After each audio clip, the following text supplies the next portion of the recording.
Tas palaukė, kol ji visai arti namų jau buvo ir išsiėmė švilpynę sušvilpė. Kai tik sušvilpė, zuikutis dunkst į antvožą, drykt iš pintinėlės, dundult pas savo poną.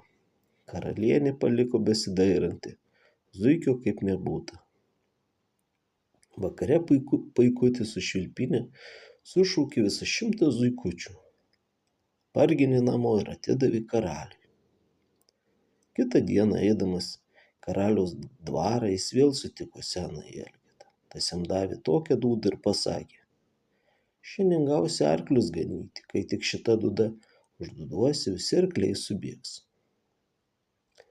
Kaip tas sakė, taip ir buvo. Karalius tą dieną jam paskyrė 100 arklių ganyti ir liepė vakare visus suvaryti į tvartą.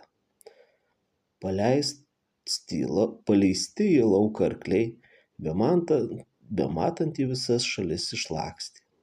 Kas ten juos kur besu